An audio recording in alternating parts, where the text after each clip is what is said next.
गंगा एक कोठी में रोटी बनाने का काम करती थी। उस कोठी में उसके साथ सुमन नाम की एक और औरत काम करने आई थी।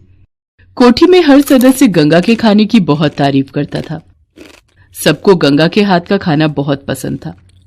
गंगा को पता था कौन किस स्वाद का खाता है, इसलिए वो सबके हिसाब से बनाती थी। गंगा, सारा खाना बना लिया क्या? मेहमान बस आने ही वाले हैं। जी मालकिन, सारा खाना तैयार है, बस टेबल पर लगा ही रही थी। सुमन, तू वहां खड़ी खड़ी क्या देख रही है? गंगा को खाना बनाते समय देखती रहा कर, वरना सीखेगी कैसे? हाँ, मैंने सब समझ लिया है मालकिन। सुमन जब से काम पर आई थी गंगा से चिढ़ती थी। मालकिन जब भी गंगा की तारीफ करती वो जल भुन जाती थी। जब देखो गंगा गंगा रट लगाए रखती हैं। अरे उससे लाख गुना बढ़िया खाना बना सकती हूँ। गंगा गरीब थी। घर के गुजारे के लिए वो काम करती थी, पर उसका पति मोहन शराबी था। वो शराब पीकर उसके साथ रोजाना मारपीट करता था। ये पैसे मुन्नी के स्कूल के जूतों के लिए रखे हैं। उसके जूते बिल्कुल फट गए हैं। ये पैसे मत ले जाओ, मैंने जोड़ कर रखे थे। वो स्कूल जाते हुए मुझे पूछ कर गई थी, मैंने उसे वादा किया था। मोहन पैसे छीन कर ले गया। गंगा रोती हुई काम पर जाती है। गंगा का मन आज ठीक नहीं था। वो खाना तो बना रही थी, पर उसका खाना बनाने में मन नहीं लग रहा था। वो उदास थी। उसने सुमन से कहा, सुमन, खीर में चीनी मिला दो, मैं आटा गूंथ रही हूँ। हाँ, मिला देती हूँ। यही मौका है, नमक मिला देती हूँ, नाम इस गंगा पर ही आएगा। सुमन खीर में नमक मिला देती है। जब सब लोग खीर खाने लगते हैं, सबका मुंह नमक से भर जाता है। मालकिन सारा गुस्सा गंगा पर निकालती है। ये क्या है गंगा, मेहमानों के सामने तुमने मेरी बेइज्जती करवा दी। हमारे बारे में सब क्या सोचेंगे कि एक रोटी वाली भी ढंग की नहीं रख सकते हैं। वैसे मैं देख रही हूँ गंगा, तुम में अब वो बात नहीं रही जो पहले हुआ करती थी। अब तो तुम निपटाने वाले काम करती हो। ऐसा है ना, तुम अपना हिसाब कर लो। सुमन तुमसे अच्छा खाना बनाने लगी है, और वैसे भी मेरे पास इतने पैसे नहीं है कि मैं 2-2 रोटी वालियों को तनख्वाह दे सकूं। इसलिए तुम अपना काम कहीं और ढूंढ लो। मालकिन, मैंने नमक नहीं मिलाया। मैंने तो सुमन से कहा था कि चीनी मिला दे। हाँ, कितना झूठ बोल रही हो गंगा दीदी। तुम्हें पता है कि सब्जियों में नमक और मीठे में चीनी तुम अपने हाथों से डालती हो। मालकिन ने तो मुझे साफ मना किया हुआ है कि जब तक मैं पूरी तरह से सीख न जाऊं तब तक सब्जियों में नमक और मीठे में चीनी ना डालूं। देख रही हो मालकिन, अगर ऐसी बात है तो मैं यहाँ से चली जाती हूँ। आप इसी गंगा से काम करवा लो। रुक सुमन, तुझे कहीं जाने की जरूरत नहीं है। गंगा, ये इस महीने के बचे हुए पैसे लो और जाओ। सुमन ने चालाकी से गंगा को नौकरी से निकलवा दिया। गंगा रोती हुई घर पहुंचती है। वो देखती है कि मोहन बेहोश जमीन पर गिरा हुआ है और मुन्नी बापू बापू कहकर रो रही है। माँ देखो ना, बापू अचानक गिर गए और कुछ बोल भी नहीं रहे। हे भगवान, ये क्या हो गया? रुक, मैं पड़ोस में रहने वाले डॉक्टर को बुला लाती हूँ। गंगा पड़ोस के क्लिनिक पर बैठे हुए डॉक्टर को लेकर आती है। उस डॉक्टर की सलाह पर मोहन को एम्बुलेंस में हॉस्पिटल ले जाते हैं। मोहन को शराब पीने से लीवर में इन्फेक्शन हो गया था। गंगा के पास जो भी पैसे थे वो सारे अपने पति के इलाज में लगा दिए। मोहन भी बहुत शर्मिंदा था। उसे जब पता चला कि गंगा की नौकरी छूट गई है तो वो बहुत दुखी हुआ। छुट्टी मिलने के बाद मोहन को घर पर आराम करना था, पर गंगा को घर के खर्चों के लिए पैसों की जरूरत थी। लेकिन उसे कुछ समझ नहीं आ रहा था कि क्या करे। कहीं भी रोटी बनाने का काम नहीं मिल रहा था। इतनी जगह बात कर ली, पर कहीं भी रोटी बनाने का काम नहीं मिल रहा। कैसे गुजारा चलेगा, कुछ समझ नहीं आ रहा। माँ, मुझे भूख लगी है, मुझे मैगी खानी है। अरे, आज तुझे मैगी कहाँ से याद आ गई? मेरी सहेली पिंकी ने भी मैगी खाई है, मुझे भी मैगी खानी है। अच्छा ठीक है, ये ले पैसे और खरीद ला, मैं बना दूंगी। मुन्नी मैगी का पैकेट खरीद लाती है। गंगा मुन्नी के लिए मैगी बना रही थी। माँ, आपको पता है इसमें सब्जियां, पनीर और पता नहीं क्या क्या डालकर पिंकी मैगी बनवाती है। ठीक है, मैं तुझे सब्जियां डालकर फिर किसी दिन बना दूंगी। माँ, ये देखो मैगी के पैकेट पर क्या लिखा है? मैगी से कोई नई खाने की चीज बनाओ और 10,000 रुपए का इनाम पाओ। माँ, तुम भी इस प्रतियोगिता में भाग लो। क्या, दिखा तो जरा। गंगा को बढ़िया बढ़िया खाना बनाना आता था। वो इस प्रतियोगिता को जीतना चाहती थी। गंगा मैगी के पकौड़े बनाती है। मुन्नी को पकौड़े बहुत स्वादिष्ट लगते हैं। सुनो जी, अभी आपको तला हुआ डॉक्टर ने मना किया है। आप एक टुकड़ा ही खा सकते हो। आपकी तबीयत ठीक हो जाएगी तो आप भी ये पकौड़े खा लेना। माँ देखना, आप ये प्रतियोगिता जरूर जीतोगे। गंगा उस जगह पर पहुंचती है जहां पर मैगी से बनी चीजों की प्रतियोगिता का कार्यक्रम चल रहा था। सबने गंगा के बनाए मैगी के पकौड़ों की बहुत तारीफ की और गंगा 10,000 रुपए का इनाम जीत गई। गंगा ने उन पैसों से मैगी के पकौड़ों का ठेला लगा लिया। उसे एक रोजगार मिल गया था। उसके ठेले पर काफी भीड़ लगी रहती थी। लोगों को मैगी के पकौड़े बहुत पसंद आते थे। धीरे धीरे गंगा का मैगी के पकौड़े का ठेला चल पड़ा। मोहन की तबीयत में भी सुधार हो गया था। उसने शराब पीना बिल्कुल छोड़ दिया। अब वो भी ठेले पर गंगा के साथ उसकी मदद करता था।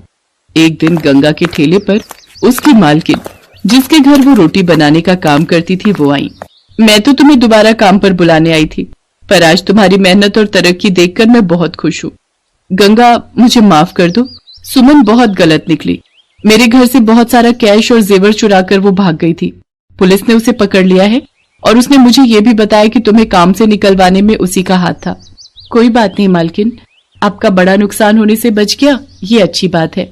पर आगे से आप जब भी किसी को अपने घर काम पर रखो तो उसकी अच्छे से जांच पड़ताल जरूर करना, क्योंकि हर कोई गंगा की तरह नहीं होता। मालकिन की आंखों में शर्मिंदगी थी। वो वहां से चली गई। गंगा अपनी छोटी सी दुनिया में खुश थी। उसने अपने पति मोहन के साथ मिलकर मैगी के पकौड़े बेचकर जब अच्छी कमाई कर ली तो एक दुकान किराए पर ले ली, जहां पर वो मैगी के पकौड़े के साथ साथ और भी कई तरह के पकौड़े और चाय बेचने लगी।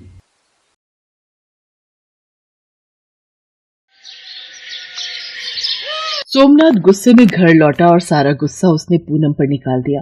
आज फिर दाल चावल बना दिए।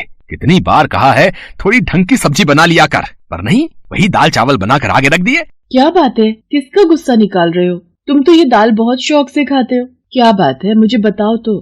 अरे फैक्ट्री में एक नया मैनेजर आया है। वो फालतू में मेरे ऊपर बरस पड़ता है। सारा दिन 1 मिनट भी बैठने नहीं देता। बड़ी मुश्किल से 10 मिनट रोटी खाने को निकाले थे, उसमें भी काम से बाहर भेज दिया। सचमुच इतना गुस्सा आ रहा है कि बता नहीं सकता। मुझे तो डर है कहीं किसी बात की गलती मेरे ऊपर डालकर नौकरी से ना निकाल दे। मुझे उड़ती उड़ती बात ये भी पता चली है कि वो मुझे नौकरी से निकालकर मेरी जगह अपने किसी रिश्तेदार को नौकरी पर रखने वाला है।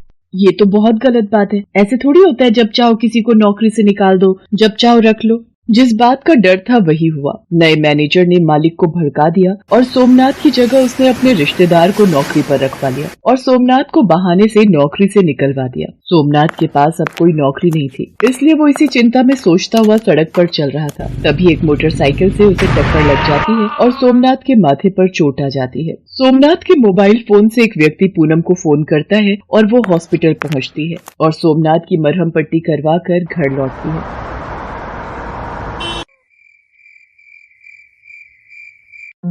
पूनम, मैं जानता हूँ मैं तुम्हारे लिए कुछ नहीं कर सका। मेरी नौकरी भी चली गई। मैं हिम्मत हार चुका हूँ, इसलिए मैं तुम दोनों को छोड़कर जा रहा हूँ। अब मैं कभी नहीं लौट कर आऊंगा। नहीं, आप मुझे और वर्षा को छोड़कर कहीं नहीं जाओगे। मैं सब संभाल लूंगी, आप चिंता मत करो। मैंने सोच लिया है, जब तक आपको कोई अच्छी नौकरी नहीं मिल जाती तब तक मैं काम करूंगी। हम दोनों मिलकर काम करेंगे, पर आप मुझे छोड़कर मत जाना, कभी नहीं जाना। मैं और वर्षा आपके बिना नहीं रह सकते, बिल्कुल नहीं रह सकते। क्या हुआ पूनम? लगता है तुमने कोई बुरा सपना देखा। मैं कहीं नहीं जाऊंगा, मैं तुम दोनों के साथ ही हूँ। मैं तुम्हें छोड़कर भला क्यों जाऊंगा? भगवान का लाख लाख शुक्र है ये सपना था। मैंने जो सोचा था वो काम मुझे जल्दी ही शुरू करना होगा। मैं चुस्की का ठेला जरूर लगाऊंगी और घर के खर्चे में इनकी मदद करूंगी। मम्मी, मुझे चुस्की खानी है। भैया, ये चुस्की कितने की दी है? 5 रुपए की। ठीक है, एक बना दो। चुस्की बनाना भी कितनी अद्भुत कला है। हम बर्फ को अलग अलग रंगों से कितना सुंदर सजा कर देते हैं और खाने में भी चुस्की कितनी स्वादिष्ट होती है। चुस्की तो मैं भी बना सकती हूँ। अगर मैं चुस्की का काम खोल लूँ तो गर्मियों में मेरी बहुत अच्छी बिक्री हो जाएगी। इनका भी काम कुछ ठीक नहीं चल रहा। अपनी नौकरी को लेकर ये घबराहट में है। घर खर्च के लिए कुछ तो करना ही पड़ेगा, कुछ तो सहारा हो ही जाएगा। मुझे इस बारे में इनसे बात करनी ही होगी। पूनम इसी सोच में थी कि आखिर वो सोमनाथ से इस बारे में कैसे बात करे। पूनम सोमनाथ से इस बारे में बात कर ही रही थी कि तभी उसके जेठ जेठानी आ जाते हैं और वो उसे बात करते सुन लेते हैं। तुम्हारा दिमाग तो नहीं खराब हो गया है? तुम और चुस्की का ठेला लगाओगी, ये कहाँ तक सही है? शोभा सही कह रही है। हम तो यहाँ सोमनाथ की तबीयत पूछने आए थे, पर यहाँ तो अलग ही कहानी चल रही है। तुम चुस्की का ठेला लगाकर हमारे खानदान का नाम मिट्टी में मिलाना चाहती हो। लोग क्या कहेंगे? अगर छोटा मुंह बड़ी बात लगे जेठ जी, तो क्या आप हमें घर खर्च के लिए पैसे दे सकते हैं? पिछले महीने से ये घर पर बैठे हैं, इनके माथे पर चोट लग गई, चिंता में दिन रात घुले रहते हैं। आपको पता भी है कि हम किस तरह से गुजारा कर रहे हैं। बताइए, क्या आप हमारी मदद कर सकते हैं? तो मैं कोई काम नहीं करूंगी। घर का किराया देना है, राशन, सब्जी, दूध, ऊपर के खर्चे कुल मिलाकर 12,000 रुपए महीने का खर्चा है। अगर आप हमारा ये खर्चा हर महीने दे देते हैं तो मैं कोई काम नहीं करूंगी। अरे बातों बातों में मैं भूल ही गया कि मुझे तो जरूरी काम से जाना था। शोभा, तुम अभी यहाँ बैठी हो कुछ देर या साथ चल रही हो? नहीं नहीं, मैं अभी तुम्हारे साथ चलती हूँ। मुझे घर छोड़ देना, फिर अकेले मैं भला कैसे जाऊंगी। मैं साथ ही चलती हूँ। अच्छा पूनम, हम फिर आएंगे।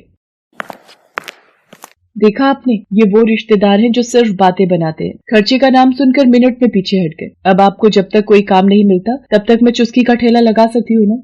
ठीक है, तुम जैसा ठीक समझो, मैं तुम्हारे साथ हूँ। और फिर उस दिन के बाद से पूनम ने चुस्की का ठेला लगाना शुरू कर दिया। पूनम बढ़िया चुस्की बनाती थी, इसलिए उसके ठेले पर ग्राहकों की भीड़ लगी रहती थी। सोमनाथ की चोट भी ठीक हो गई थी। पूनम के कहने पर सोमनाथ ने तरबूज और खरबूजे का ठेला लगाना शुरू कर दिया। पूनम चुस्की के ठेले पर सारा दिन मेहनत करती और सोमनाथ भी गली गली घूमकर तरबूज और खरबूजे बेचा करता था। दोनों ने मिलकर अपने दुख को आधा आधा बांट लिया था, जिससे उनके दुख कम हो गए थे। कहते हैं कोई भी काम छोटा या बड़ा नहीं होता, हर काम मेहनत और ईमानदारी से किया जाए तो जीवन में कभी भी हार का सामना नहीं करना पड़ता। Thanks for watching.